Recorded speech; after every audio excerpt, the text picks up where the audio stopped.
बीते कुछ दिनों से ऐसी कई रिपोर्ट सामने आ रही थी कि रूस में कुछ भारतीय युवकों को जबरन जंग में लड़ाया जा रहा है।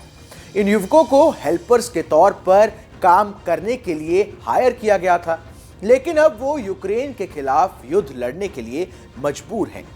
यूक्रेन बॉर्डर से तेलंगाना के एक 22 साल के युवक का फौज की वर्दी में वीडियो भी सामने आया था, जिसमें वो अपने परिवार से मदद मांग रहा था। ऐसे भी दावे थे कि इन युवकों को वैगनर ग्रुप की ओर से लड़ाया जा रहा है। इन खबरों ने सबको हैरान कर दिया था और अब इस मामले पर एक और चौंकाने वाला अपडेट सामने आया है। द हिंदू की एक रिपोर्ट के मुताबिक रूस में 23 साल के एक भारतीय की मिसाइल हमले से मौत हो गई है। क्या है पूरा मामला, आइए इस वीडियो में जानते हैं। मैं हूं कुंवर शर्मा और आप देख रहे हैं न्यूज नेशन का डिजिटल प्लेटफॉर्म। रूस में एक भारतीय नागरिक की मौत हो गई है। द हिंदू की एक रिपोर्ट के मुताबिक इस युवक का नाम हेमिल अश्विन है।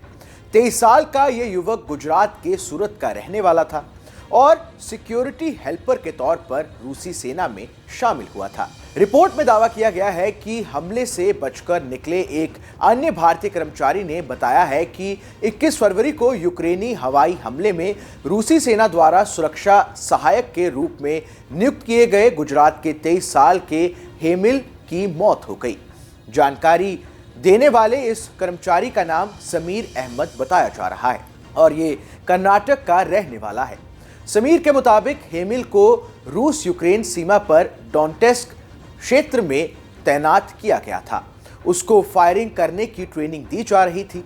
उसी समय मिसाइल से हमला हुआ। इस हमले में युवक की जान चली गई। द हिंदू की रिपोर्ट के मुताबिक सूरत जिले का निवासी हेमिल अश्विन दिसंबर 2023 में रूस गया था और बाद में रूसी सेना से जुड़ गया। इस महीने की शुरुआत में हेमिल के पिता की ओर से इंडियन कॉन्सुलेट को पत्र लिखकर उसे घर वापस लाने में मदद मांगी गई थी। इस संबंध में कई अन्य लोगों ने भी भारतीय दूतावास से संपर्क किया है।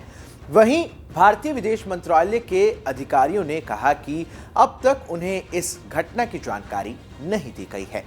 हेमिल के पिता ने द हिंदू को बताया कि 20 फरवरी को उनकी हेमिल से बात हुई थी। इसके एक दिन बाद ही उसकी मौत हो गई। समीर अहमद ने घटना के बारे में बताया कि उनसे 150 मीटर दूर पर हेमिल फायरिंग करने और मिसाइल दागने की प्रैक्टिस कर रहा था। अचानक धमाका हुआ तो हम ट्रेंच में छिप गए।